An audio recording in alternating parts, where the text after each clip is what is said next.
अस्सलाम वालेकुम नाज़रीन, ॾिसी रहिया आहियो 4 JDO न्यूज़ ऐं वज़ीरुंडड़ ख़बर शामिल कयूं था। परवेज़ हुसैन भंडजी ज़िला नौशरो फेरोज़ जे खानवाण माइनर मां गैर क़ानूनी तौर मिट्टी चोरी आबादगारनि पारां इलाइक़े लाइ नुक़सानकार करार आबादगारनि जो एहतिजाजी मुज़ाहिरो। इरीगेशन खाते जी नाअहलीअ सबबि इंजीनियर SDO समेत सभिनी ऑफिसरनि जी मिली भगत सां शाख मां गैर क़ानूनी तौर लखी रुपयनि जी रिश्वत वठी मिट्टी पठाणनि खे विकिरो थी रही आहे। शाख जी मिट्टी हेवी मशीन क्रेनुनि ज़रिए वॾा खॾा करे 7 खां 8 फुट मिट्टी कढी ट्रैक्टर ट्रालियुनि में प्राइवेट माण्हुनि खे विकिरो करी पई वञे, जंहिं सबबि शाख जा कपर कमज़ोर, कंहिं वक़्तु वॾो माली नुक़सान थियण जो ख़तरो।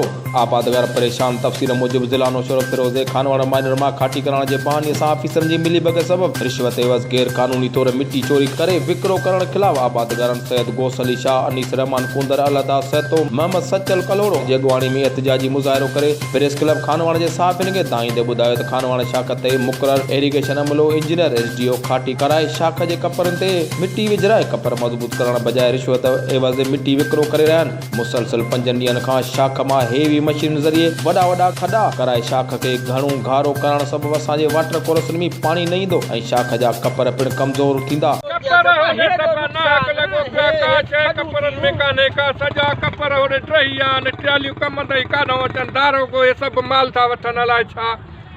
मिट्टी जो खणन था या काॾे था कनि? मिट्टी से माण्हुनि खे भरा विझी था ॾियनि घरनि जो। हिते असांखे 5 ट्रालियूं बि नथा ॿिए खे लाहे ॾियनि, रुगो पैसे ते कमु आहे। सॼा घेर लॻा पिया आहिनि, काथों शाख वण जहिड़ी कान्हे का। सावणी जो वधीक ख़बरुनि अपडेट लाइ ॾिसंदा रहो 4 JDO न्यूज़।